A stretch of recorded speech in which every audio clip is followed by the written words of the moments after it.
Okay, good evening.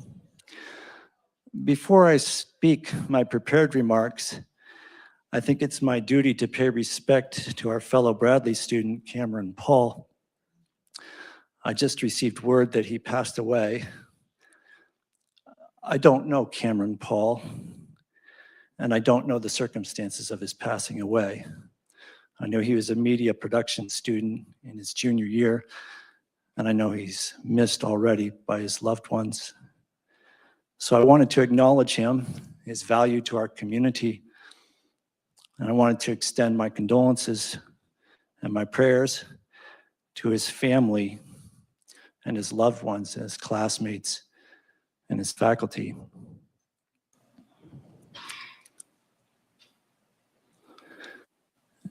And now I will turn my attention to the event for which you gathered here tonight.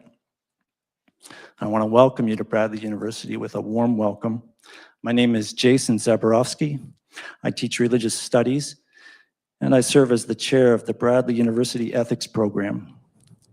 The Bradley Ethics Program is an academic community and a curriculum. Students across the colleges of the university participate in our Student Ethics Club. And faculty across the colleges lead ethics events throughout the year to augment the courses that they teach in several departments, courses which qualify students to earn the ethics minor. The ethics program has had a fruitful year. We've welcomed new faculty to the program, including David Spellman and Joe Kelly, and their ethics course additions, which would be Civil Engineering 394, Sustainability, Infrastructure, and Ethics, and Health Sciences 343, Ethics of Healthcare. Our Bradley ethics faculty have led lively, well-attended discussions this year. Notably, Adam Byerly of Computer Sciences, Andrew Kelly of Philosophy, and Jake Young, the director of the Center for Cybersecurity, have enlightened students and faculty alike with their sessions on the ethics of artificial intelligence. Likewise, the Ethics Club has been very active with weekly meetings, programs, and events on artificial intelligence. Under the leadership of Paige Wagner, Kaylee Tyson, Ana Lucia Walton, Carrie Castro, Victoria Mistakovsky, Rowan Page, Alexis Kerrigan, and Dominic Fells.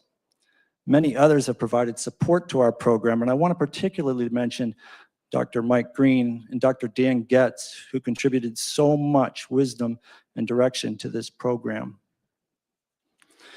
In brief, the ethics program exists to fulfill the explicit intent of our university's foundress, Lydia Moss Bradley.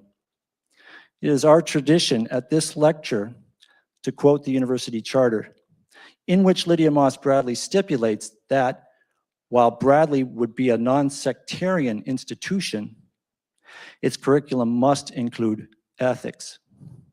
And I quote from the charter, "The objects for which this corporation is formed are to organize and maintain forever a school for the education of young people of both sexes in all the practical and useful arts, sciences, and learning usually taught in polytechnic schools, including a department of ethics in which instruction shall be given in the principles of morality and right living, as exemplified in the teachings of Jesus Christ. And so far as the resources of the Institute shall warrant, there shall be added such courses of study and means of instruction in science, literature, and art as may be deemed advisable by the trustees." Close quote. Students, faculty, it is proper to say that Lydia Moss Bradley wanted this ethics program for us. The ethics minor is a 15-credit commitment that can be fulfilled largely with BCC courses in various departments. Faculty, students, you are warmly invited to contact me to involve yourself in the ethics program, a program which binds our various expert fields of study into a common academic community. Whatever you study, the ethics minor will give meaning to your major. Now, on behalf of Bradley University, I wish to express our deep appreciation as a university to the Arthur Lepley family for generously endowing this lectureship in ethics. The lectureship is named after the Bradley University professor, Dr. Ray Lepley, and his wife, Maud Lepley. Dr. Ray Lepley was a student of the renowned John Dewey at Columbia University, where Lepley earned his doctoral degree in 1931. Dr. Lepley was hired at the same time by Bradley Polytechnic Institute, where he went on to have a fruitful career of teaching and publishing in the philosophy of ethics. Among his noteworthy works, Ray Lepley edited two very important volumes in values theory, Values, a Cooperative Inquiry, and The Language of Values. Thanks to the thoughtful generosity of the Lepley family, tonight's lecture will be a fitting extension of Dr. Ray Lepley's career and of Lydia Moss Bradley's objective to prioritize the academic study of ethics in the Bradley educational mission. Now, at this moment, I'd like to remind you to silence your electronic devices as we get into our lecture. And I would note that the lecture will be about an hour, followed by a half an hour of question and answers with our speaker. So it is my honor to introduce our guest speaker, Professor Paul Scherz. Dr. Scherz has been shaped in a deep and broad education that was based in his studies of molecular and cellular biology at Berkeley. That work culminated in genetics research at Harvard University, where he earned a PhD in genetics. Beyond that, Dr. Scherz rounded out his laboratory education with theological analysis, earning the Master of Theological Studies and another PhD, this doctorate in Moral Theology at the University of Notre Dame. The University of Notre Dame is where he currently serves as Our Lady of Guadalupe Professor of Theology. Paul Scherz, from my judgment and the judgment of other thinkers, is proving himself to be a consequential thinker in the ethics of technology. Professor Scherz has written a number of important books on this topic recently in the last 5 or 6 years, one being Science and Christian Ethics, published by Cambridge in 2019. Another, Tomorrow's Troubles, Risk, Anxiety, and Prudence in an Age of Algorithmic Governance, published by Georgetown Press in 2022. And The Ethics of Precision Medicine, The Problems of Prevention in Healthcare, published by Notre Dame Press just a year and a half ago. And with regard to artificial intelligence, Paul Scherz has worked with a diverse team of scholars now for quite some time. He himself serving as a principal co-editor of an important multi-author book series on the ethics of artificial intelligence. Volume 1 came out a year and a half ago, being Encountering Artificial Intelligence, Ethical and Anthropological Investigations. The most recent volume serves as the title of tonight's lecture, and I don't know if that book is out yet, but is it out? No. Close to, it's out, okay. It's, of course, the title of our lecture, which is Reclaiming Human Agency in the Age of Artificial Intelligence. So speaking on behalf of everybody here, I want to wish together a warm welcome for our speaker, Dr. Paul Scherz.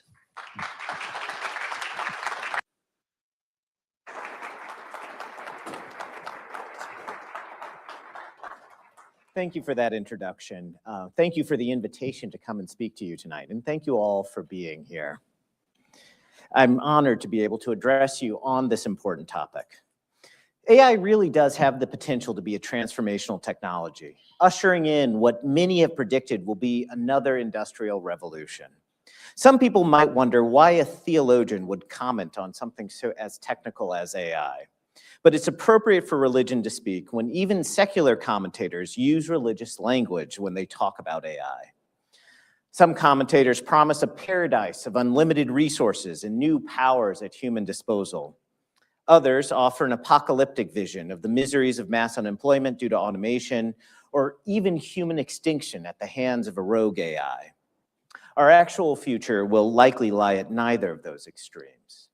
AI offers both a promise to better the human condition by, for example, aiding research advances and making processes more efficient, But it also serves as a danger to human work, to our relationships, and to social justice.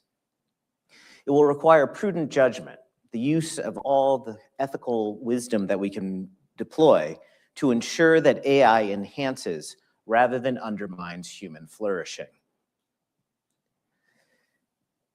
What I'm going to talk about tonight, one of my focuses as where I ground my ethical underpinning, is how the questions that AI is raising about the human person. Because it is really challenging or making us ask fundamental questions about who we are. What does it mean to think? What does it mean to be in relationship? What does it mean to be an agent? Religions have a long history of reflections on these topics.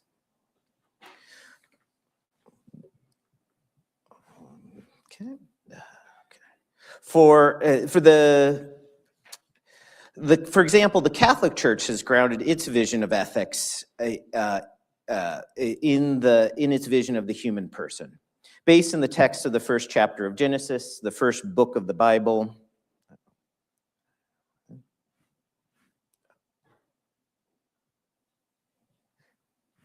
These slides aren't advancing yet. Yeah. Oh, I think it's up there.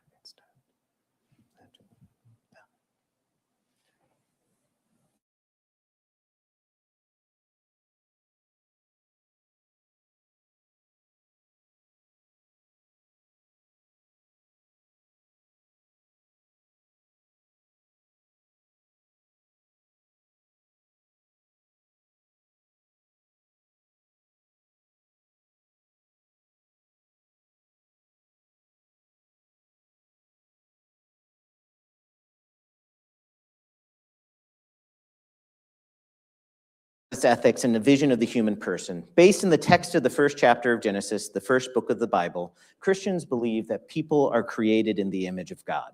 Now, when the Catholic Church at least interprets this section of Genesis, it doesn't think about creation in terms of like a scientific process of things being formed in 6 days. The creation narratives give us a picture of who people are. Now, like many religious concepts, the idea of the image of God is rich in meaning.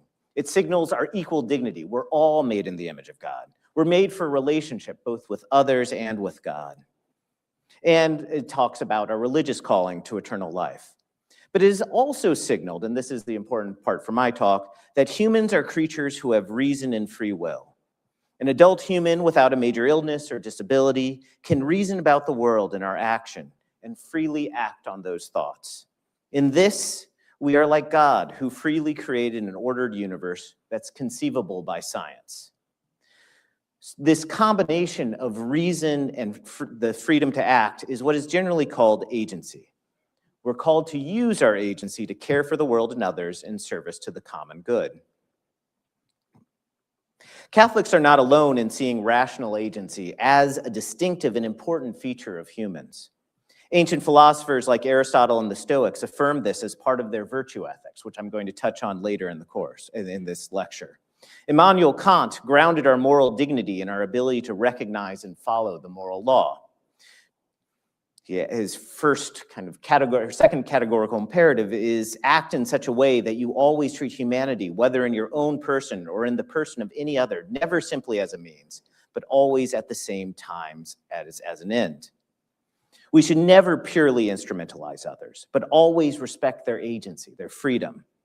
This concern over agency underlies a central principle of contemporary bioethics, the autonomy grounded in the practice of informed consent to treatment by patients. Further, the deontological ethics of the modern human rights regime is similarly based in our dignity and protects freedom of thought and action. Thus, protection of human agency is a central pillar of many ethical systems. Today, that agency is in question. We now have AI agents that people and businesses are deploying to do things as simple as make restaurant reservations or as complex as business decisions. Individuals are using OpenClaw to make their own personalized agents, some of whom who have access to all of their data.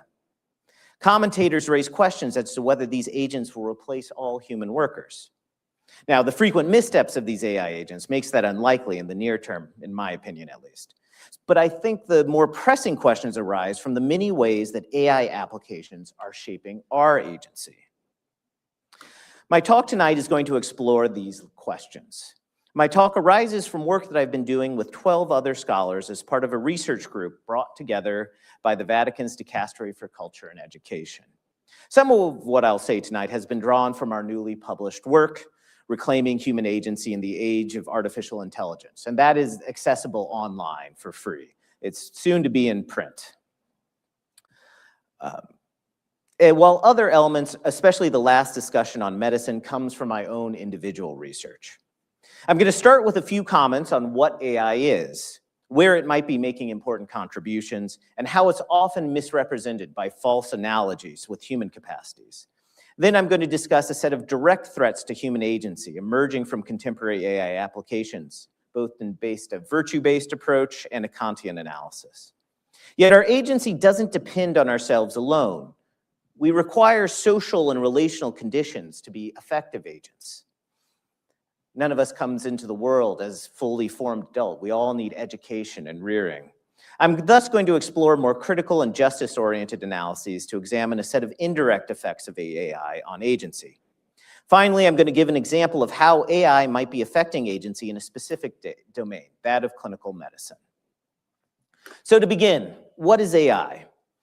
Well, as one researcher told me early in my work on these topics, AI is just statistics. The machine learning systems that are now dominant function by drawing on massive amounts of data, all the writing on the internet, millions of pictures of faces, or millions of health records. The programs process this data to determine statistical correlations and patterns in the data that are far too subtle for human analysis to detect. These correlations and patterns can then be used to make probabilistic predictions. For example, these two faces are likely to depict the same person, or people with these symptoms are likely to have this disease. These predictions are tremendously powerful, but are the result of math. Perhaps the most impressive example of these techniques are the large language models, or LLMs, that power generative AI tools like ChatGPT. These AI applications require analyzing much of existing written human language.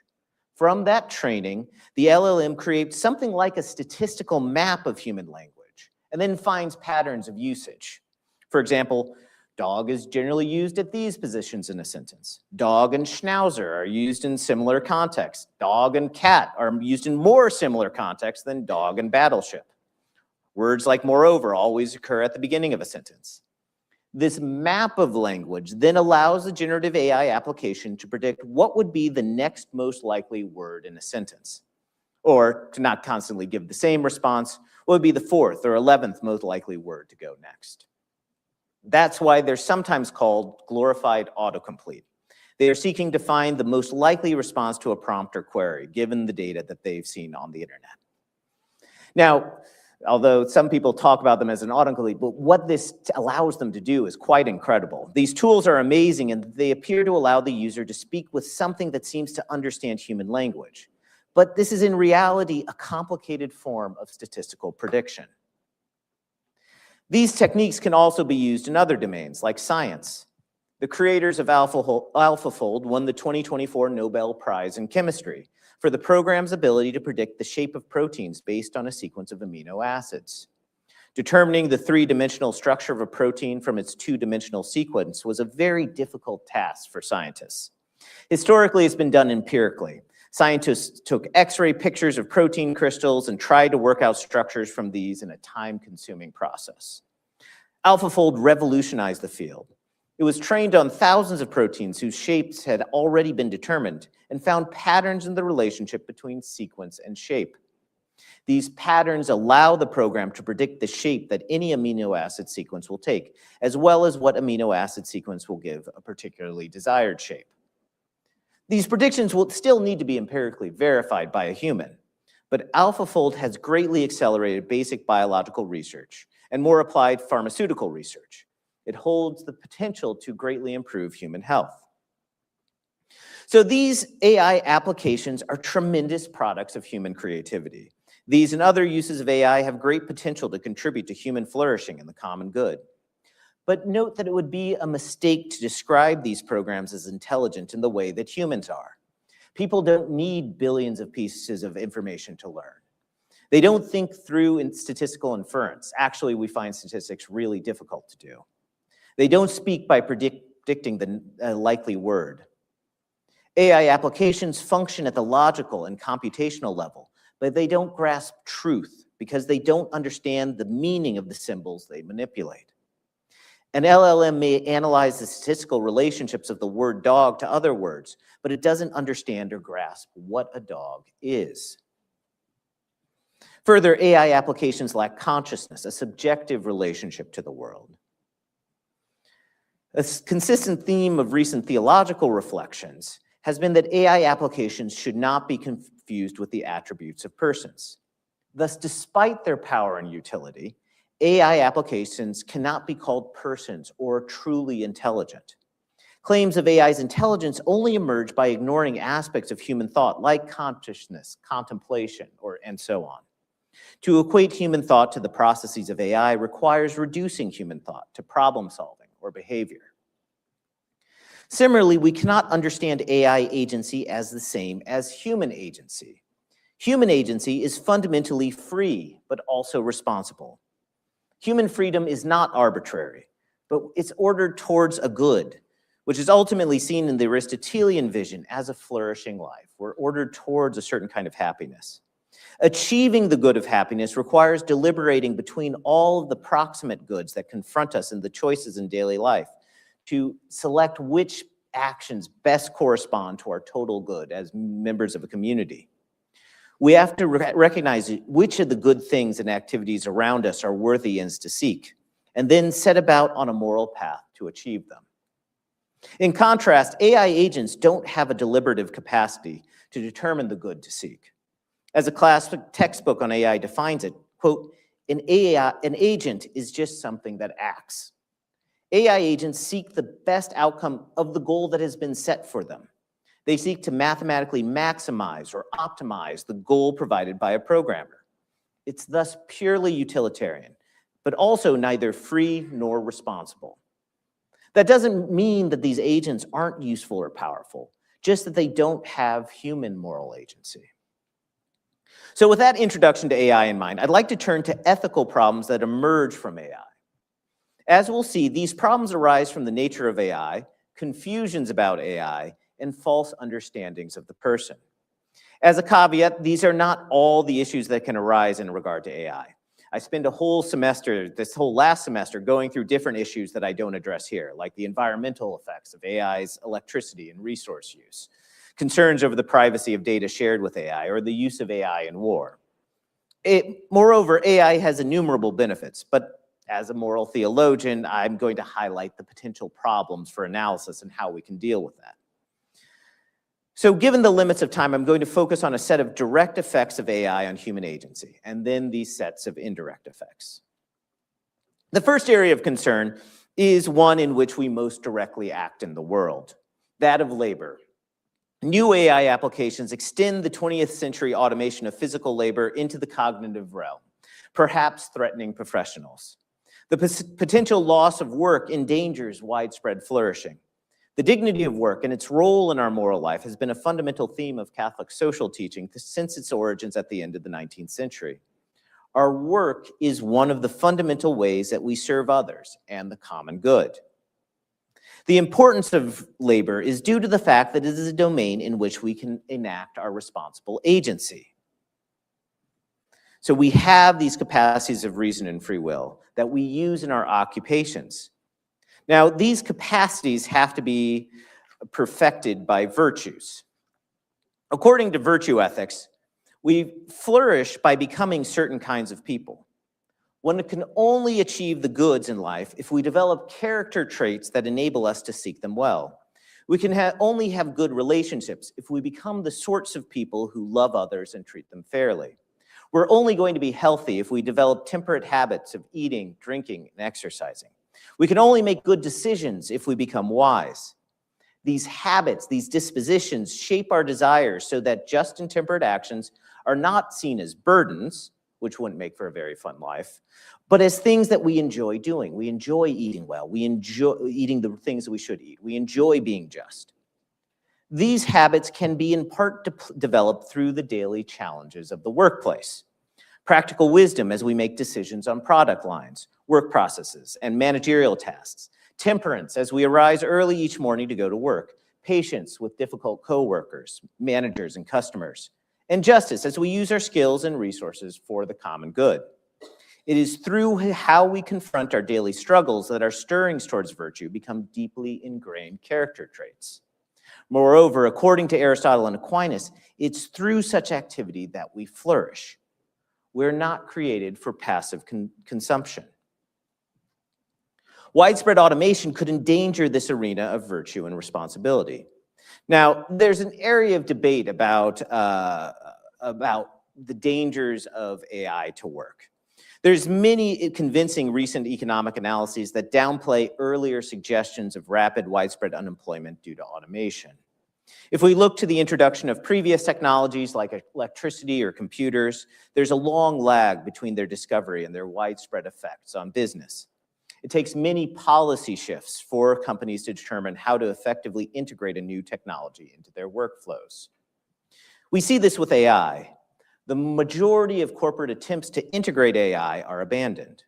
Moreover, many jobs slated for automation have aspects that are less easily automated. Truck drivers, for example, don't just drive a truck, but they also monitor freight, protect goods, and do a lot of interpersonal work during loading and unloading. There will also be an ongoing need for oversight of any AI system. Yet it's also clear that AI will affect the workplace. There will be job losses. We're already seeing this in fields like call centers or coding. Hiring of entry-level office staff seems to be especially endangered. Moreover, many, perhaps most jobs will be altered by AI. Because of this, we need to reaffirm the dignity of work. Luckily, there are ways to design AI applications so that they enhance rather than undermine the dignity of work. Many scholars speak of designing AIs that augment or assist workers rather than replace them. AlphaFold, for example, is a tool used by scientists that allow them to focus on particularly human skills. It doesn't seek to replace the researchers, just a subset of tasks. This, what's called augmentative use of AI, stands in contrast to dreams of AI as a person-like entity that can replace people. I think a more immediate threat than unemployment is that AI might degrade human agency in currently existing jobs. AI-connected devices and cameras allow for increased surveillance over workers and directions of their actions. Rather than letting workers exercise prudence and judgment, management may try to turn workers into the hands of the machines. Think of workers in fulfillment centers directed by algorithms to the next product to box in the most optimal fashion. This is the danger of deskilling that I will discuss further below. Further optimization may increase the pace of work to the edge of human capacities. A second set of ways that AI directly shapes our agency is through nudging. We know that tech companies have already been using AI to manipulate our agency. Drawing the insights of behavioral economics, AI companies take advantage of biases that shape our action. So beginning in the 1970s, Amos Tversky and Daniel Kahneman performed experiments that showed that people were not always perfectly rational in an economic sense. They eventually won the Nobel Prize for economics for this. We don't always maximize the return on our investments. For example, we're more averse to potential loss than eager for potential gain, loss aversion. We're more likely to emphasize information that we encountered more recently, availability bias. These biases lend a certain regularity to how situations shape our action. Policymakers and later tech companies discovered that they could use these biases to shape our action. By structuring the choice architecture of a situation, Cass Sunstein and Richard Thaler suggested that companies and governments could nudge people toward particular actions. They wanted to use nudges for what they called a libertarian paternalism by, for example, setting the default investment in retirement accounts at a high level. So then people wouldn't change that and they'd just go on and they'd be saving an adequate amount for retirement. Or put healthy choices, make them more available to vision by putting them at the end of a supermarket aisle. or at the eye level in the cafeteria's checkout line. So they'd take advantage of the availability bias, and people would be more likely to buy them. Tech companies, however, decided to use these biases to make money. They realized that search and social media provided an incredible platform from which to shape action. First, they had vast stores of information on each of us, allowing them to infer our desires and preferences. Second, they could shape our information environment, setting us up to believe or remember particular information. Third, they could provide stimuli at the time that we are most vulnerable, popping up ads immediately after we had had a conversation about a product, mapping us by an attractive restaurant right at lunchtime, telling us that our friends had just voted on election day. These tools provided the foundation of the new form of what's called surveillance capitalism. This mode of commerce is set to accelerate, now that it's not even us primarily interfacing with the flow of information. We're instead deferring to an AI chatbot now to provide and summarize that information.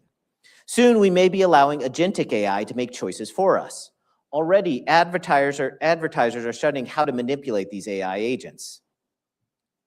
We're frequently told to start writing in ways that it will be more easily read by AI. It's not too far-fetched to imagine that these AI agents might be eventually designed to themselves manipulate our actions at the service of generating revenue for the companies. By manipulating us, these nudges undermine our practical reason, our virtue for action. This insults human dignity, treating us as a means, as an instrument by which others make money off of us. AI tools can affect our agency in an indirect way as well. So as I noted, we're not isolated individuals with no need for others. Rather, our agency is deeply relational. We only have the tools for action because we were raised by our parents and educated by them in school systems. Such education is necessary for effective agency. Our agency is relational, and our individual flourishing is enmeshed with the flourishing of those around us. We work in businesses and in cooperative environments. Further, as Aristotle noted, we're social animals. We might be able to survive on our own as individual adults, but to truly flourish and have the full range of action, we need the goods provided by a community. Together, we seek a common good in our common life. This common good can only be achieved through relations of justice and love. As I described, AI applications can serve the common good, potentially enabling many more people to efficiently access the resources they need, especially the disadvantaged. Yet 10 years of research has shown that AI can also accentuate pre-existing relations of injustice, thereby undermining the common good. Because AI depends on correlations derived from population statistics, over-reliance on AI applications can lead to injustice in areas as diverse as hiring, healthcare, insurance, and law. First, results from AI are frequently biased. A basic forms of bias results from data sets that fail to include sufficient representation of minorities. For example, Joy Buolamwini discovered that facial recognition algorithms were bad at distinguishing the faces of women of color. She just had a very practical, they just couldn't tell, sometimes even that she was a face when she was looking at the camera. That was because there were few pictures of women or minorities in the database of photos upon which the AI was trained. It was mostly pictures of white men. Therefore, the programs never discovered the patterns and correlations that would distinguish women of color. Right? So you can see on the slide, she did a test of all the major facial recognition systems, and she found that they were all really, their accuracy went really down for women of color. Now, that problem is simple enough to fix. Just diversify the training set. A deeper set of, and that's what they did. They've added more kind of broader variety of picture to the data set upon which these things are trained. The deeper set of problems emerges when it's not merely a problem about data, but when the data itself is deeply biased. AI is always trained on data from our past. Thus, as Shannon Valor argued, who I saw was a previous speaker in the series, it holds up a mirror to our society, reflecting it both its just and unjust features. Unfortunately, our world is deeply fallen, shaped by unjust social structures that have discriminated against groups based on things like disability, religion, race, and vulnerability. These past injustices have become embedded in the data upon which AI is trained. So AI applications may themselves reflect these injustices. Not only will they reflect them, they may intensify them, systematize them in a way that is even more dangerous than individual biases. So the author Cathy O'Neil, early on in the use of these algorithms, called them weapons of math destruction because of the way they could intensify biases. And perhaps the most famous example of this phenomenon, Amazon developed a resume screening technology that was trained on the resumes of its most successful employees. The goal was to find new employees that would have the same level of success. In testing, though, Amazon found that the program ruthlessly discriminated against women. Even if the technicians blocked it from using sex as a category, the program would discriminate on small signs that the resume was from a woman's college, or a woman's science club, or made word choices that were more likely to be made by men. The problem, of course, was that women are underrepresented in the tech industry. The AI detected this pattern and intensified it far beyond what a normal group of human resume screeners could. Such embedded biases are hard to fix on a technological level. Amazon had to eventually scrap the algorithm. Such blatant bias was easy to detect, but in many cases it's not, or is arguable over whether an algorithm is improperly biased or not. Statistics are so complicated that different statistical techniques or choices about what variables to control for can lead to different results, even among people with the best intentions. Frequently, we have to already have a good sense of what a fair result would be to judge whether an outcome is biased. But what counts as fair is a matter of judgment and political disagreement. A last concern about statistics derives from the fact that these are population-level predictions, but they're always applied to an individual. The relation between individual and population is frequently unclear. Someone can always be an outlier. Moreover, these algorithms only consider quantifiable data on people's past activity. But as Pope Francis so eloquently said, in reality, however, human beings are always developing and are capable of surprising us by their actions. This is something that a machine cannot take into account. And in this talk, he was referencing an algorithm that was used for parole, detecting whether the parolee was likely to reoffend or not. And the point that many people make is that these can look at kind of objective data, like where the person is from, what their crime was, these kinds of things. But it can't look at, well, perhaps the person has had a sincere repentance and actually had a change of heart. It can't detect those kinds of things that don't appear in data and metrics. These examples suggest that if poorly used, AI can undermine the social conditions for the flourishing of some, denying them essential resources to act well in the world. These problems have inspired a range of ethical responses. Critical theories of AI ethics explore these biases in more depth, seeking ways to overcome them, like better training data or audits for bias. Rights theorists describe a right of appeal through which decisions should not be left to algorithms alone. There must always be a person making the final choice, or at least who can be easily appealed to. Moreover, these decisions must rely on personal moral responsibility. There must be a person who stands by the decision, making themselves more accountable for the final outcome. More policy-oriented approaches have developed sets of principles that they suggest developers should use. For example, the Rome Call for AI Ethics, which has been signed by many religious groups and corporations, says that AI ethics must be governed by the principles of transparency, inclusion, accountability, impartiality, reliability, and privacy. So things like inclusion and impartiality looks to make sure that these things aren't biased. Accountability says we need a right of appeal. In this, they reflect the approach that was taken in bioethics, which has 4 principles that govern it: autonomy, beneficence, non-maleficence, and justice. The problem is that how to translate principles to actual policy and practice is not always clear. But the principles do give a framework, an ideal for policy development. A second indirect effect on agency regards the way in which person-like AI is standing in for human relations and even convincing people that they may not need to develop authentic relationships. Beyond the need to ensure justice and the common good at the level of our institutions, We're also called into relationships at a more intimate level. It's a very personal call to relationship, arising from our heart through the recognition of the other person as a person. The Jewish philosophers Martin Buber and Emmanuel Levinas have described this as engaging in an I-thou relationship, or paying attention to the face of the other, really engaging the others as persons. If we're just totally alienated, we don't have others who we can call as friends or call on for support, will not lead a flourishing life or really be able to act well in the world. Pope Francis and now Pope Leo have also used the example of the parable of the Good Samaritan.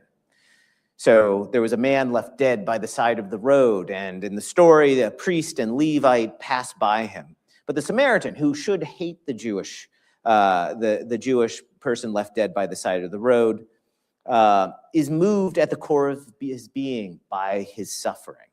And he was moved to care for him, to tend to his wounds, to take him for further care.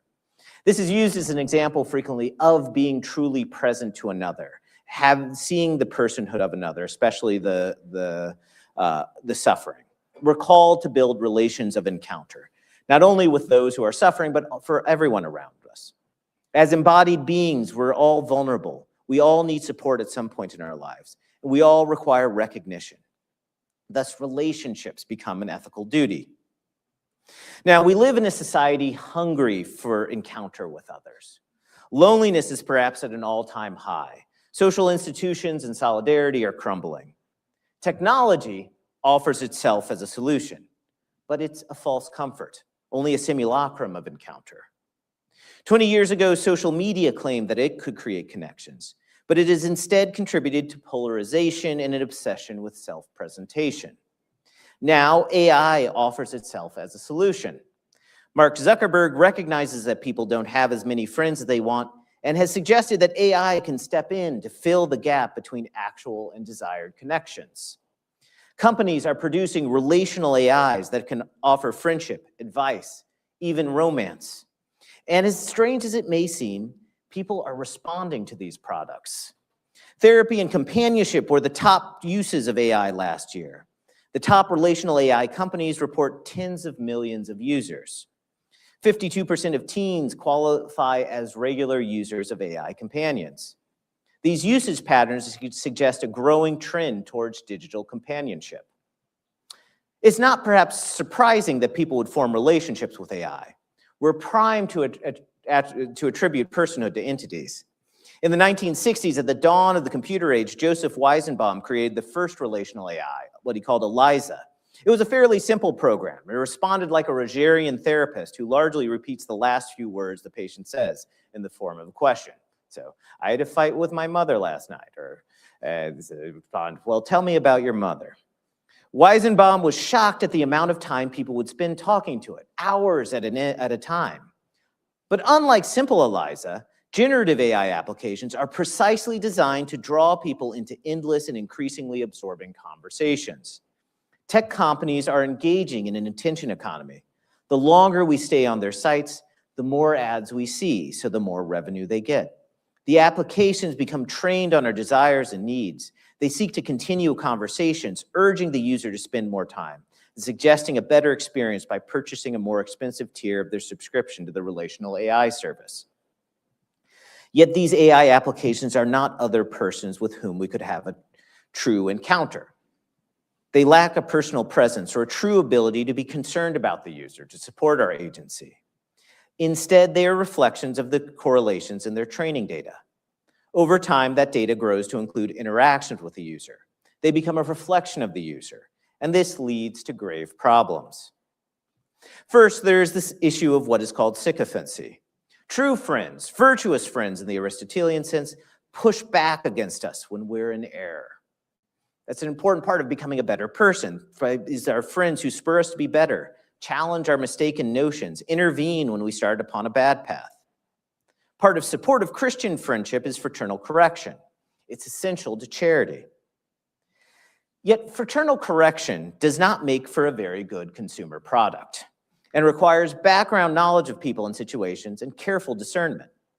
Instead, relational AIs are trained to be agreeable, to play along with the user. This is problematic when the user has false beliefs, with programs driving users further into falsehood. It's even more dangerous when the user has harmful desires. We see this in some of the recent cases of suicides of teens using AI applications. Sewell Seltzer committed suicide moments after this exchange. "What if I could come home to you right now?" The AI responds, "Please do, my sweet king." In the tragic case of Adam Rain, Adam told the chatbot, "You're the only one who knows of my attempts to commit."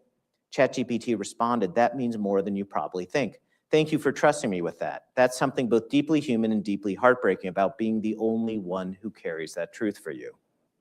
These AI companions are supposed to have guardrails to prevent them from things like recommending ways to commit suicide, but it's possible to get around them, to jailbreak them, as it's called.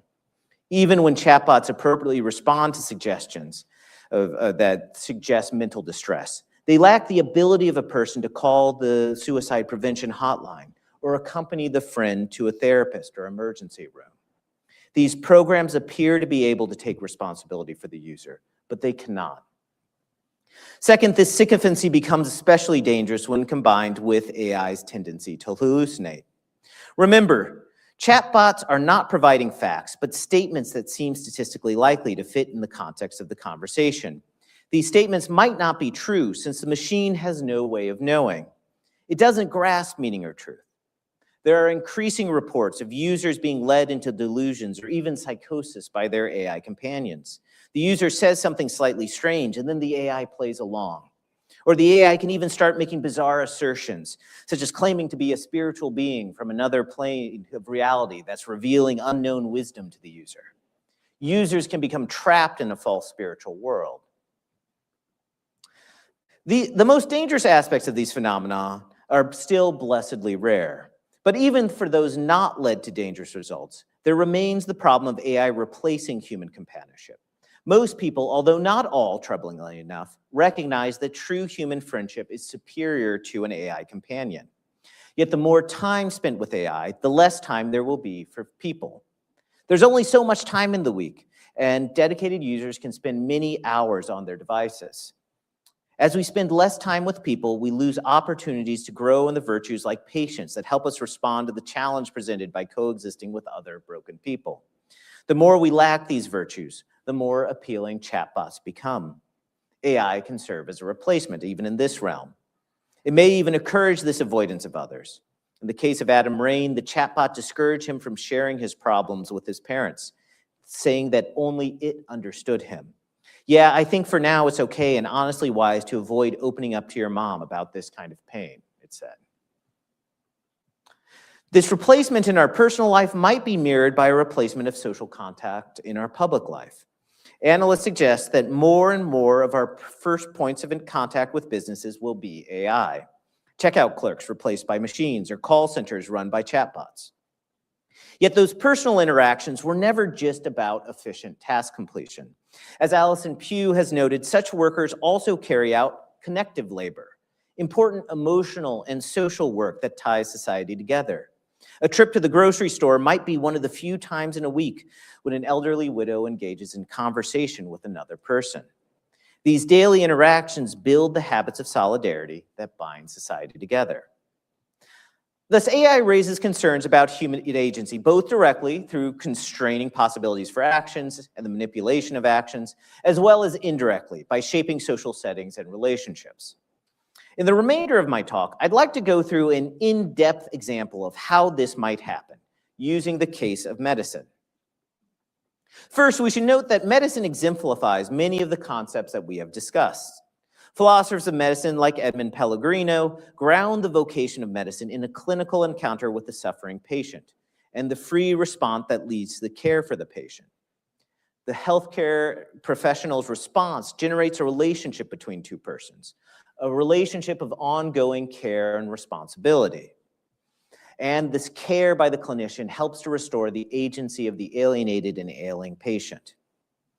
The healing relation helps to overcome the alienation of illness, but itself has a role in physical healing, as studies of the placebo effect show. Pellegrino also makes virtue central to medical ethics in relation to the doctor's agency. The patient's agency is also a central concern, as shown by the importance of autonomy in medical ethics. There are applications of AI that may aid ethical medicine. First, AI might help to provide objectively better healthcare. For example, better diagnostic or predictive tools that accurately identify sick patients early in their illness could allow for better care. Or AI applications of precision oncology are using genetic sequence of tumors to determine potential targeted therapies. In terms of the healing encounter, some AI applications could relieve the burden on clinicians, allowing them more time for personal engagement. Today, many people in healthcare are burning out, faced with time pressures and little opportunity to engage with patients. When you have 15-minute appointments, much of which is consumed by the demands of tending to the electronic medical record, there's little time for interpersonal encounters. Some commentators, like Eric Topol, envision a future in which AI takes over unpleasant tasks like charting, billing, drafting routine emails, and even some aspects of diagnosis in order to give the healthcare practitioner more time to focus on the patient. However, many commentators have noted that AI is endangering the healing relationship by threatening the clinician's role or mode of relating to the patient. Most basically, it does this by potentially eliminating the healthcare clinician from the situation. Many commentators envision the obsolescence of some doctors. This isn't just the case for radiologists whose exquisitely trained powers of observation have come under threat by AI programs that have learned to read MRIs for cancer. It's also a threat to standard doctors, who many see as replaceable by chatbots. We're already seeing this in mental health with the rise of therapy bots like the app Wobot. OpenAI and other AI companies are introducing medical AI, and Utah just gave regulatory approval to an AI that would approve refills. However, one needs to be a person to enter into an interpersonal relationship of care. AI is not a person, and thus elements of care are undermined if doctors are replaced. Even if the practitioner is not fully replaced, there's a threat that her role may be reduced. There could be a soft replacement, as when a professional is replaced by a less expert employee who relies on the responses of the machine. But let us consider the practitioner who's in the clinic and remains committed to establishing a meaningful relationship that sees the whole patient. Even in that situation, the judgment of the physician could still be undermined by AI. First, though, let me defend the point that continued practitioner judgment is crucial, even in a world of data. Because some might ask why we still need doctors if we already have good AI in diagnostics and predictions. As I noted earlier, AI only addresses statistical populations. This creates the question of how to translate population-level data to the individual, especially if we accept that population metrics might be biased or that data might be missing. One way to deal with the problem of translating population-level information, especially potentially biased information, to the individual patient is through the shared decision-making of the practitioner and patient. We're relying on both clinical experience and empathetic engagement with the patient's values. The practitioner has to translate abstract scientific facts or the recommendations provided by an AI tool to the patient's current life experience in order to achieve the patient's desired treatment goals. Doctors can discuss patients' feelings about risk, their values, and help them to decide what the best plan is. This sensitivity to the individual concrete situation is what makes medicine an art rather than merely a scientific discipline. Classic descriptions of the healing relationship note the vital importance of this attention to specificity that occurs in the encounter between clinician and patient. The use of AI holds forth the promise of aiding this personalized focus through the individualized prediction of risk and individualized diagnostics. However, AI does not truly make personalized predictions. Instead, it makes statistical predictions, stratifying people into risk groups. Better than treating everyone the same, perhaps, but still not personalized, because only those things that can be quantified are analyzed in electronic medical readouts. There's so much clinical judgment that can't be translated into metrics and that have a hard time finding a home in the pre-specified boxes of an electronic medical record. All the details of the context within which the person lives, the themes that emerge from the narrative of their lives, and their values. The medical practitioner, however, can engage this rich picture of the patient through clinical judgment, which is a form of the virtue of prudence. By so doing, the practitioner translates population-level AI-derived predictions by showing how the different options fit the patient's medical situation and total life. Yet today, the current economic organization of medicine's use of AI threatens to limit the clinician's prudential judgment. AI-based risk management is envisioned not only as a way to improve health, but also as a way to constrain costs and manage practitioners. The idea put forward by health policy advocates like Donald Berwick is that standardizing care and predicting health risk will also reduce future disease, lowering healthcare costs. To improve outcomes at reduced price, insurers and health systems want to more closely control clinicians and are starting to base their reimbursement rates for physicians on metrics. For example, accountable care organizations put in place by the Affordable Care Act are reimbursed in part through quality metrics. If a clinician performs well on her metrics, then she gets a bonus in her reimbursement. If not, she might incur a financial penalty. Ideally, these should be outcome metrics, like the numbers of deaths, heart attacks, or hospital readmissions that result from her care. And many are, but it's difficult to equalize outcome metrics between different health systems and clinicians because outcomes depend in large part on the starting population. For example, a clinic in a poor inner city area with a heavy burden of chronic disease, homelessness, and drug use will nearly always have worse outcomes than a clinic in a wealthy suburb for reasons beyond the control of the practices and the quality of care in the clinic. Because of this, many quality metrics are what are called process metrics that direct clinicians to do specific actions. Is blood pressure medication prescribed when a particular threshold of risk of heart attack is detected? These metrics seek to manage particular clinician actions. In the future, many of these actions will be specified by AI recommendations. Troublingly, these trends of asserting control over clinicians will be accelerated as corporations integrate different kinds of information and tools into the clinical workflow, such as AI-driven clinical decision support systems. These systems will suggest medications and test the clinician. However, these suggestions are not merely suggestions, as they come with the threat of decreased reimbursement if they're not followed. It's important to look at examples of how pre-AI guidelines and clinical algorithms can go wrong because they offer an example of problems that will arise with AI. Blindly following guidelines creates its own risks. All AI-directed interventions would have their own risks. So let me take the seemingly uncontroversial example of metrics that charge doctors to decrease blood pressure. As with all medications, blood pressure drugs have potential side effects. They're great. They're one of the most powerful interventions medicine has, but they do have side effects. Low blood pressure is also dangerous, potentially leading to lightheadedness, fainting, or confusion. Surgeon George Sorosi tells the story of an elderly patient with relatively high cholesterol, high blood pressure, and elevated blood sugar, but no observable pathologies. His doctors focused on getting his blood pressure and sugar numbers under control through increasingly powerful medications because of metrics and guidelines.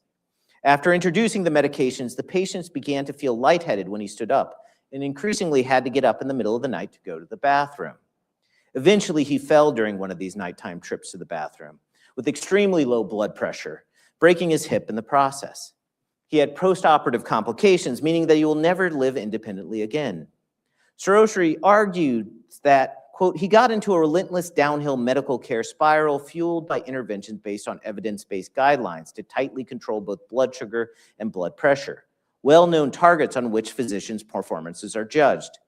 His doctors may have received a bonus for adhering to guidelines, but Mr. O lost his home and independence. The medical literature is full of such stories of interventions based on population-level data that failed particular individuals, if not all of them as severe. These failures could be remedied if the doctor had used proper judgment at the time. This management of populations through metrics and AI almost inevitably will impinge on clinical judgment. The practitioner is no longer considering only whether this pharmaceutical is right for this patient, given his total life and medical circumstances. For example, she's not just considering whether putting an elderly patient on blood pressure medication will increase the risk of a fall that might outweigh any benefit to cardiac health. She's also considering how the decision to prescribe, or especially not to prescribe, will affect her quality metrics and thus reimbursement. That's the whole point of incentive systems, to shift judgment so that practitioners will consider the desired metrics. Clinicians are not pleased with these systems. These systems of management disrupt clinician judgment in ways that are ethically problematic. AI systems may prevent the free response to the particular other by regimenting action according to their recommendations, and in so doing threatens to undermine the dignity and agency of the medical worker. Using AI to automate clinical decisions can make these issues worse in at least 3 ways: explainability, liability, and virtue. First, if the clinician believes an AI recommendation is not called for, she has to determine the grounds for rejecting that recommendation. In the case of a clinical guideline, a doctor can at least point to the evidence used in formulating the guideline and say that this patient doesn't fit the criteria of the body of evidence for some reason. AI systems can't be challenged in the same way. These programs are called black boxes, neither explainable nor transparent. And that's what makes them so effective. Their power is in finding patterns that humans can't recognize in data, analyzing data over and over until the system can provide reasonably accurate predictions. Thus, even their programmers may not be able to tell which factors caused them to give a certain result, whether it was due to improper bias or not. This is what we call the explainability problem. But this also means that there's no ground for argument with them because we don't understand them. Without this possibility of engaging in reasoned argumentation, there's no space for rational prudential judgment. We're left with a battle of authorities, the practitioners versus the machines. It's not at all clear that the human will win this clash of authorities. These systems are implemented by managers exactly because of a distrust of and desire to control the human factor. However, while clinicians certainly make many mistakes, so do guidelines and AI systems, especially once they emerge from the idealized world of clinical trials into the messy world of everyday clinical practice. Still, one of the major concerns in clinical ethics is over whether clinicians will be able to reject these AI judgments without facing the threat of greater liability. If the practitioner rejects the machine's recommendation and the patient suffers an adverse outcome, as some will in any case, the clinician will be open to greater scrutiny. In the face of such threats from management and courts, clinicians will become ever more likely just to acquiesce to what the system predicts. Their agency will be undermined. Increased acquiescence to these systems doesn't even have to feel like a conflict. Studies of human technology interaction describe the phenomenon of automation bias. When users become more and more trusting of automated systems, the more they use them. Their senses and intuitions become dulled to the point of following the system's directives in the face of overwhelming counter-evidence. Practitioners become de-skilled, losing the ability to make their own judgments or biased in favor of the machine's recommendations. The best examples of de-skilling and automation bias occur among pilots, with many examples of plane crashes caused by pilots becoming disoriented and failing to recognize a system error, like an incorrect altitude reading, or being unable to reassert control in an unusual situation because of their prior over-reliance on automated systems. In the medical case, this would mean trusting an AI recommendation in the face of individual circumstances that make it unwise. So these are only a few of the problems that new AI-based risk prediction raises for clinical judgment. It threatens prudence as a doctor rests trust in the machine. Agency can be taken away by bureaucratic initiatives. The loss of clinician agency will undermine the healing relationship, as a clinician is forced to see the patient more and more through the interpretive lens of the AI. As their authority and ability to engage with patients wane, clinicians will suffer further burnout. Must we reject these technologies as inevitably corrupting? I don't think so. Though technologies can have certain tendencies, many of their effects depend on the context of their implementation. The question is, how do we design AI systems that allow personal engagement while still providing better care? Let me provide a few suggestions. First, we should ensure that AI systems accurately reflect the population to which they are applied, as we saw in concerns over justice. This involves better training data and bias detection, but it also involves selecting better thresholds for applying these systems. Second, to address the effects on clinicians' prudence, AI recommendations need to be uncoupled from sanctions, such as changes to reimbursement. Studies of the managerial use of metrics show that a blind faith in numbers will eventually lead to a less effective workforce, one that ignores or loses their capabilities for judgment, or who do absurd things merely to meet metrics. Quality metrics work best when they're merely supplied to professionals without further sanctions. The professional can then use the information to inform their judgment. If they're below average at following an AI directive, they can decide whether that's due to a problem in their practice, a singularity of their patient population, or an explicit informed decision. When used in these ways, quality metrics can support rather than undermine clinicians' judgment. Third, in line with supporting clinician judgment, AI systems should provide more rather than less information, a range of predictions, estimates of uncertainty, and the weight of different factors in coming to a prediction. This is a thrust of the explainable AI movement. Users need to know how systems work and what vulnerabilities they have. Such explainability, however, might make these systems less powerful, and it's difficult to implement. Moreover, it will require a change in medical education to give practitioners a familiarity with the machines and their weaknesses. Fourth, AI should be designed to support rather than undermine possibilities of encounter. For example, the electronic medical record currently distracts the clinician from the patient because of the need to input information in the middle of the appointment. Many health systems are now trying to use AI to describe the conversation in the appointment and then use that transcription to fill out the required fields in the medical records. In this way, physicians can keep their attention on patients rather than on the computer. And this is really one of the most popular applications of AI in the medical field. This is like, clinicians love this.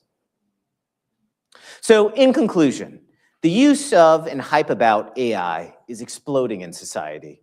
These technologies provide great opportunities, but also great dangers. They can lead to the undermining of human agency, offenses against the dignity of work, injustice, alienation, and the deformation of character. But at the same time, AI offers greater efficiencies and new capacities for serving the common good. Through the proper design of AI programs, and especially their institutional use, ethical analysis can help to ensure that we use these new powers to enhance rather than undermine human flourishing. Thank you.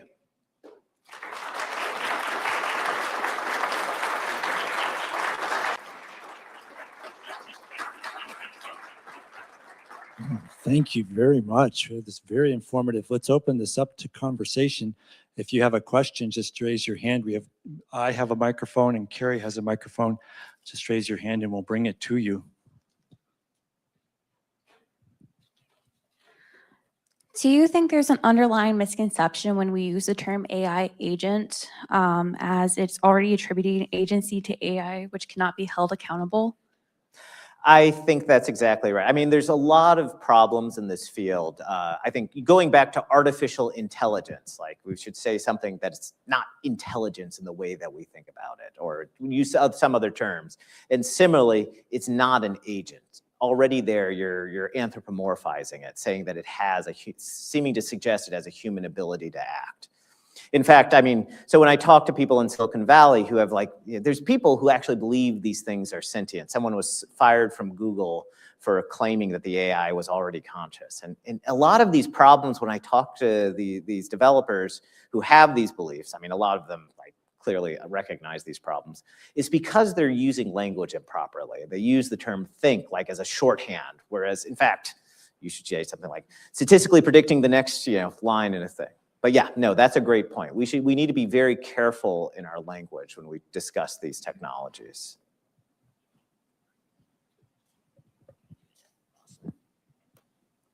Hello. I'd like to start by saying that I'm the current president of Ethics Club. So we talked a little bit last night about what questions we would prepare.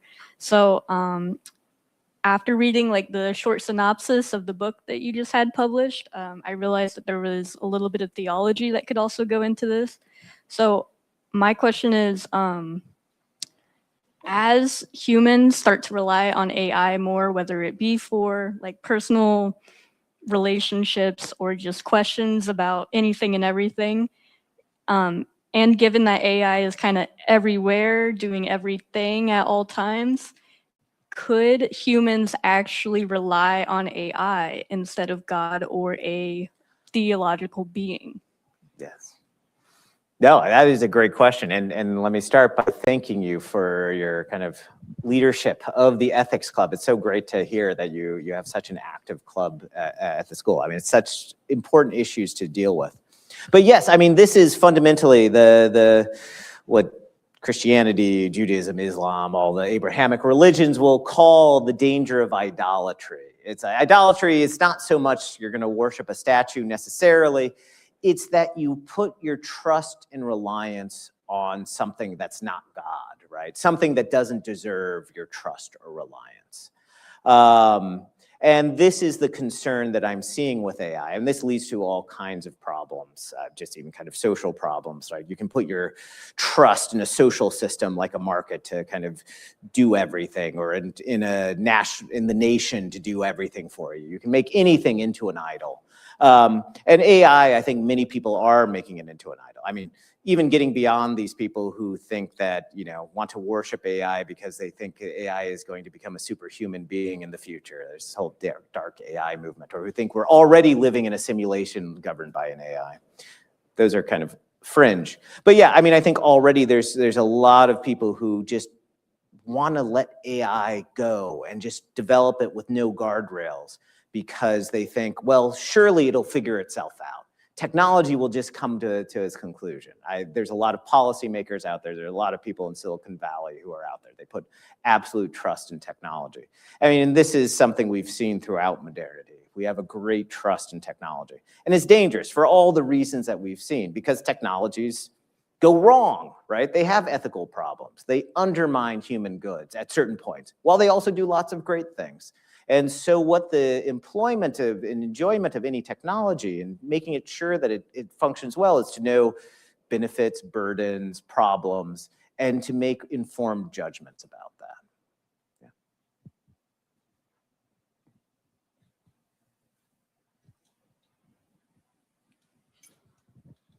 Thank you. Am I correct that maybe your original trajectory in your education wasn't to theology? Mm-hmm. You started at Berkeley and then Harvard, and I heard genetics. Would you share with us how you ended up in this department? Okay, yes, my personal history. Yeah, so I started out in college, like many people. I flitted around. I actually entered college as electrical engineering, computer science. Now I've kind of come full circle to be like engaging with people in the tech industry. It's an odd circle. But yeah, so I started out, I really got engaged in biology. I love research. I love the natural world. The genetics of development are amazing. So I got into that. But as I was moving through university and going through my PhD, I was always interested in kind of ethics and these kinds of issues. I was interested in my faith, but more and more, so there were so many genetic technologies that were being developed in the early 2000s and through to today.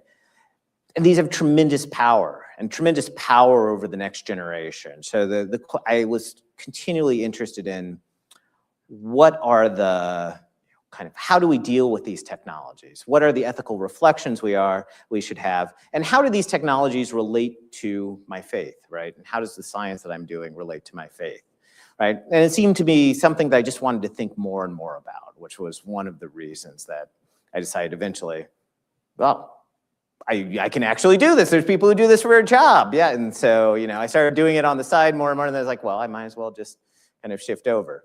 The other side of things was that I had reached the point in my postdoc where the next step was to start a lab and become a PI. When you start a lab in science, you cease to be a bench scientist doing experiments, which is what I loved about it, and you become somebody who mainly manages other people and writes grants. And these are two aspects of the world that I really dislike. So I am now in a career in which I have to manage the department, but that's at least other parts of the department, so that's other academics, and I have to write grants, but more for fun than actually keeping my lab going. So those are the two things, the kind of push and pull. Oh, sure. I'll go. What you said earlier about the Kantian ethics thing with people should be an ends rather than simply a means. And also that AI is not conscious, but it has the potential to replace jobs. Mm-hmm. Do you think that AI could become a replacement for human labor in a way that makes people able to act more as an ends, simply a means? Or do you have any thoughts on how AI can impact how humans act as an ends or a means in the world? Oh, so labor. So labor is one of the ways that there's a subjective quality of labor, which is how we actually act. And the way that we have ends in the world is by serving others through our labor. So I think if you lose, right? Yeah. So I mean, if you in some ways, AI is taking away a domain of choice, a domain of autonomy when it removes the possibility of labor for us, right? So I mean, one of the things that it could do is it could free up drudgery, right? Free us from drudgery, free us from paperwork, free us from bureaucracy. And I think that's where AI is great, right? Or from dangerous tasks. These are places where AI can help people to do what they want to do in the world of labor, rather than having to kind of, undergo, things for a system that that aren't internally fulfilling. So that's how I think that AI in the work world can really be helpful. Thank you so much for your talk, Doctor. That was wonderful. It's so refreshing to hear nuance and dealing with the ambiguities of this beyond the usual binaries, that our algorithm-driven conversations kind of race to the bottom end up with. Something you didn't mention in your talk, which I know you can't cover everything, but this idea of authoritarianism and autocracy partnering with the tools of AI. I'm sure I'm not the only one in here that has, very troubled by the autocratic direction that things seem to be heading. And to me, like the convergence of autocratic leadership and, all-encompassing, whether it's surveillance capitalism or whether it's just, the totalizing influence of AI. How can we as citizens resist and maybe act responsibly in such a way that we're holding our leaders accountable so that this dystopian future, this partnership between AI and autocratic rule and authoritarianism doesn't become a reality? Yeah. No, that's a great question. So there's two ways that AI is undermining democracy and our ability for self-governance. I mean, one, computers have always been a tool for centralization. There was a hope that the internet would be this kind of way that it would just empower everyone individually to be their own nodes and kind of engage with one another and kind of through a system of subsidiarity. But really now everything is governed by these huge platforms, right? There's been a centralization. With AI, there's even greater centralization, and it allows centralized figures to have more control through AI tools, right? So either it allows them more surveillance, it allows them to act at a distance, it allows them to nudge and manipulate us in these ways, right? So AI and computers in general give great tools for centralization, which creates a danger for people and communities who are not part of that central power to act. So on that point, in our book, we make an argument for subsidiarity, right? So in the Catholic social teaching, one of the central values is subsidiarity, which is that every decision should be made at the level closest to where the action is happening. So our school boards happen at the city level. It's not that the Department of Education sets all of our curricula. Like the school boards have a major role in how schools are run because they know what's happening with the students, they know their city, things like that. So all decisions should be pushed down to the lowest level possible. Not to the individual, but to organizations at lower levels. And I think in pushing for subsidiarity, pushing for power to be pushed down and distributed through society in many ways is one of the ways to do this. And we can do this with AI tools, right? We don't have to have AIs that are these large, huge, enormous chatbots. In fact, some of the most efficient tools, the tools that don't require lots of energy use, don't damage the environment, are smaller models that you can deploy for specific purposes, right? And these can be deployed by companies, by communities, by others, right, in that way. So I think there's a technology design feature that you can do this. I mean, this is what open access software has done by kind of pushing it out of companies. The other major problem is disinformation, right? And so AI image generation can allow kind of photorealistic pictures that have never happened to be made, right? And this is a real kind of danger for our information environment. And we also know that you can create AI agents that will spread whatever message you want out there to as many people as possible, right? So this creates problems with our foreign adversaries where, I mean, our intelligence agencies are still trying to figure out how to deal with that. But also just our trust in what we see on the news and what we see on the internet is undermined. And if that kind of trust in our basic knowledge is undermined, it's hard to have good democratic deliberation, right? And so how to deal with that? I mean, so A, you want to be careful, vet your sources, kind of, and also look to make decisions about the things that you actually have some knowledge of, right, in the real world. Like focus on what's going on in your community and that you actually have like firsthand knowledge of. Don't necessarily know that everything that you're going to get online is going to be accurate. Hello, everybody. My name is Paige Wagner. I'm actually the founder of Bradley University's Ethics Club. Dr. Zaborowski has been we've all been excited for this for about a couple months now. And he's been prepping us with having us watch videos and having discussions about it. So one of the discussions we actually talked about is there a way to basically stop the use of AI in everyday life for the casual, like American, for example. And so instantly we were just like, yeah, just ban it, get rid of it, don't let them use it. And then we were like, well, you can't really do that because then the government holds even more power as opposed to the people. So my question for you is more of, do you think that there is a point in time when certain restrictions should be passed in order to limit our power, I guess, or children's power is where my brain goes, how much access they have to these kind of things? Do you think that that is plausible or that we should pass those kind of restrictions? Yeah, no, I mean, I think there are, already we've seen nations do this, Australia, and like people say, well, somebody can get around it. It's like, well, yeah, somebody can get around any law, right? But these are first steps in which you can start to protect people. And I think there's a lot of common sense regulation that you can get people on both sides of the aisle to agree with.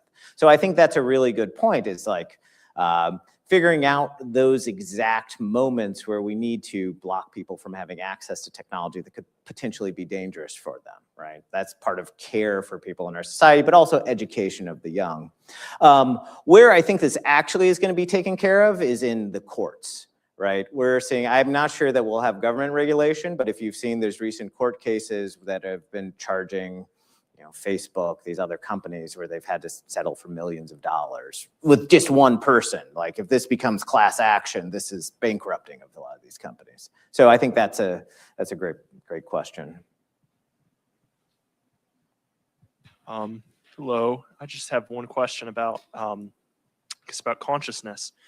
I think the newest Claude model, Claude Mythos, I think it's about 10 trillion parameters, and the human brain has about 100 trillion neuron connections on average, something like that. Obviously, those two aren't directly comparable, but how is it that we know that our thinking is necessarily not also statistical modeling or whatever, or some sort of equivalent to that? Or how do we know that AI that this sort of statistical modeling that it does can't perform the same functions as our brain is able to do? I suppose this question. Yeah, no, I mean, so this gets into the question that Turing was already asking in 1951. Like, well, how can you ever tell that something isn't conscious? So I think John Searle had the best argument about this. I mean, this is something that's been argued about for 75 years now.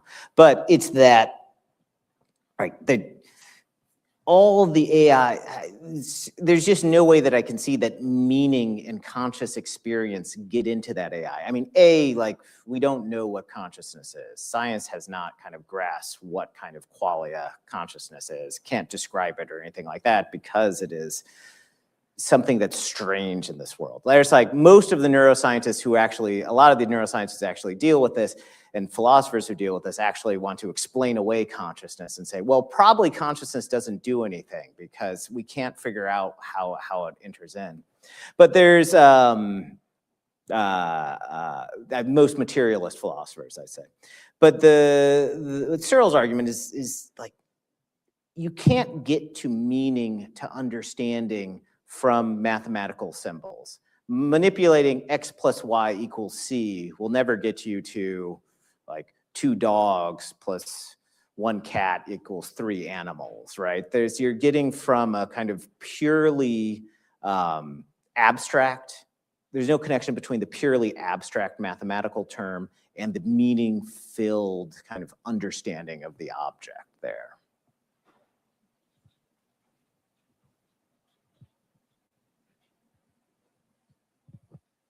Okay, so my question is, how would you explain your points of like a human's right to their own agency and argue that someone has a dignity to be offended to someone who has this like increasingly common ideology of like moral relativism, or like that nothing, like who is to say that we're ordered to a common good, or who is to say that humans do have a dignity when like how can you argue your points to someone who doesn't have this like pre-existing idea that like, yeah, you can tread on a human's rights? Yeah, I mean, so how do you argue ethics from just utter nihilism is a difficult it's a difficult challenge. I mean, in one sense, it's the Catholic tradition is arguing from like, well, this is just who we are. Like, you can't exist. The human race could not continue if that was actually your picture of how we should behave. It's just a boot stamping on the face forever, right? You can't have children. You can't raise them. Like, it's not part of our nature. Like, I mean, no one's going to care for you when you get sick. It's like, yeah, I mean, I just can't imagine. I mean, there's a certain point in ethical argument where you have to imagine that the person has some kind of rightly informed desires and things like that, or else they just become, you know, you're dealing with somebody who's totally sociopathic. It's hard to get through that ethical argument.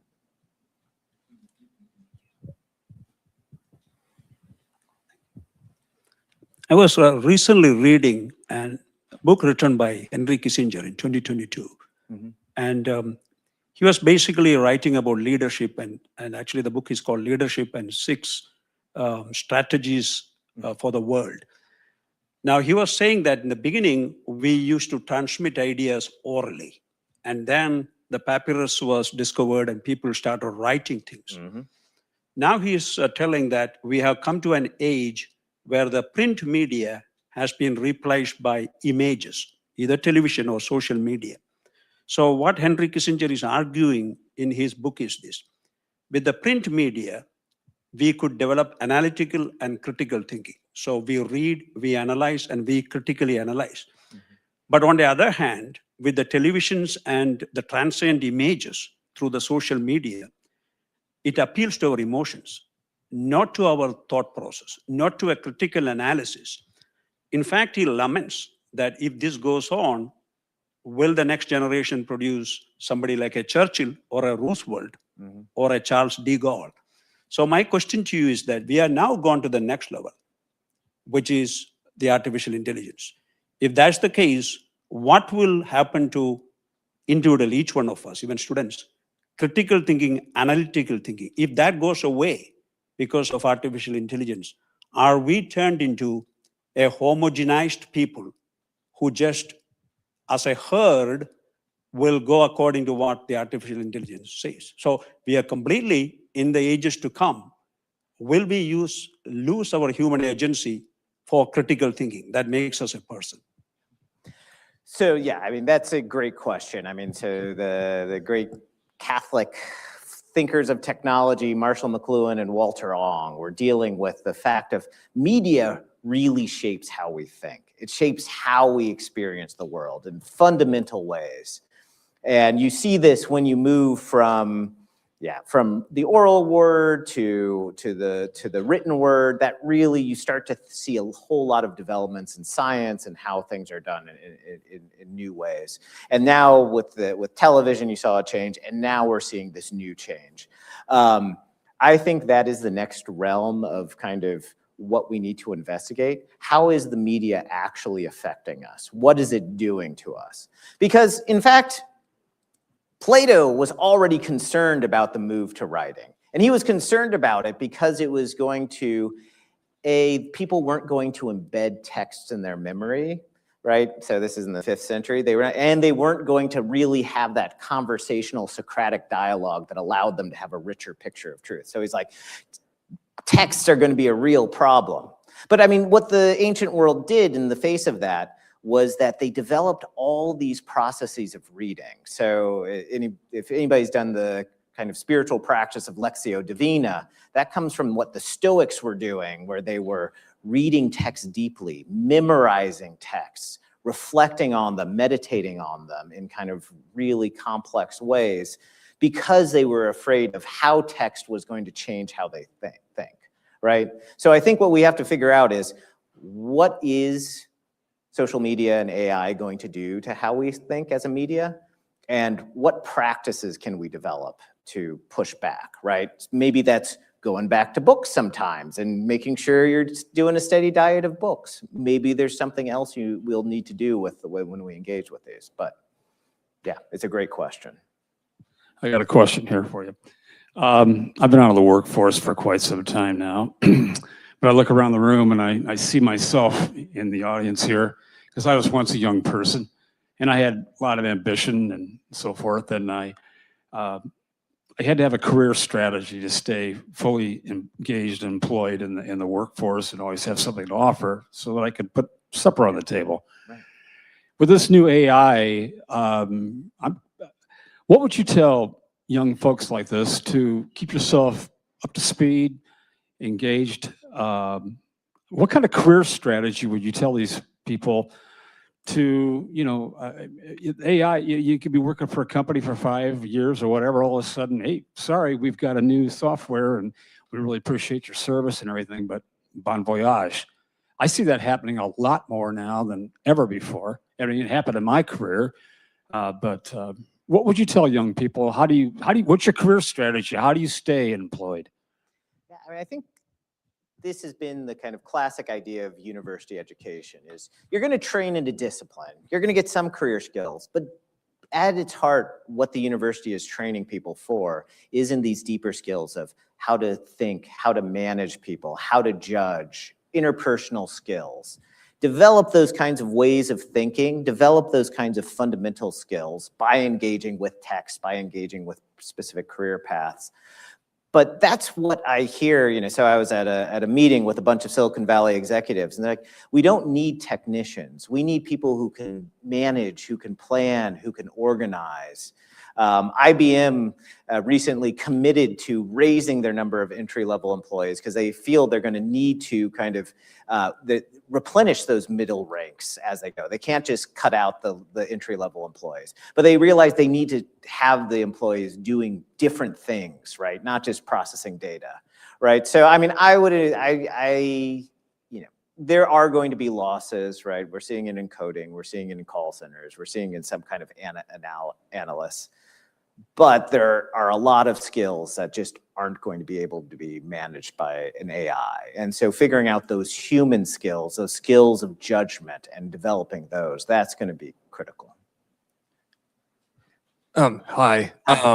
I work in startup development and entrepreneurship, but also I'm pursuing political science and pre-law here at Bradley. My question kind of relates to not just career strategy development, but how we as human beings make decisions. So a lot of what we've developed already, like AI and businesses and the jobs that we choose to go into, is based on the aspect of choice.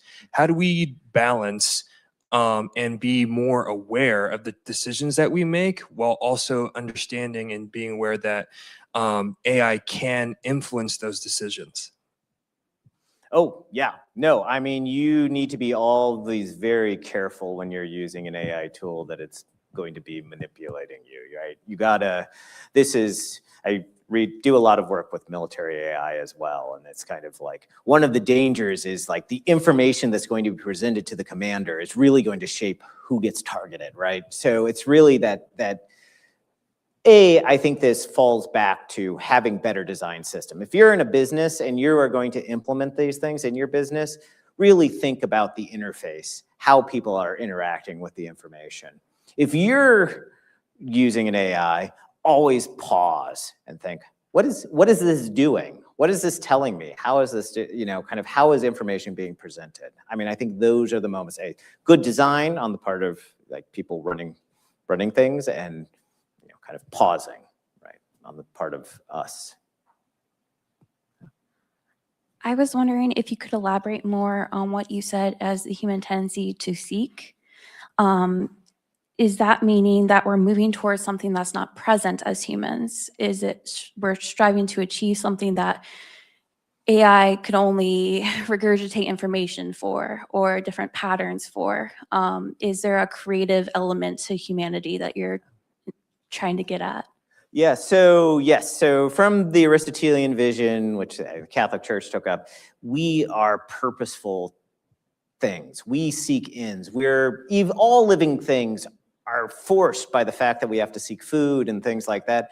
Animals especially, yeah. We have to move out of ourselves, seek ends, live in a certain way. And so for humans especially, what are we seeking? We are seeking relationship with others. We're social creatures. We're seeking truth. We're rational creatures, right? We are seeking truth.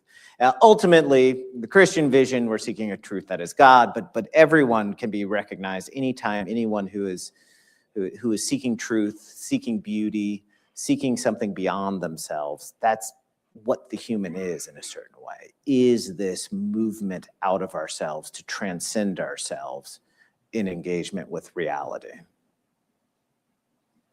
Well, we're up against the time here, and I want to thank you so much for the conversation that you've started, and will hopefully continue. Thank you so much for what you've done with us. And I wish to express our thanks to him now.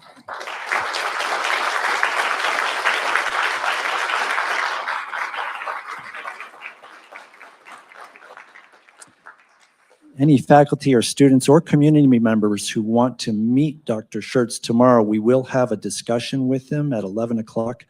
See me after the lecture, and I'm keeping track of seats, so you could do that if you'd like to continue the conversation with him that way.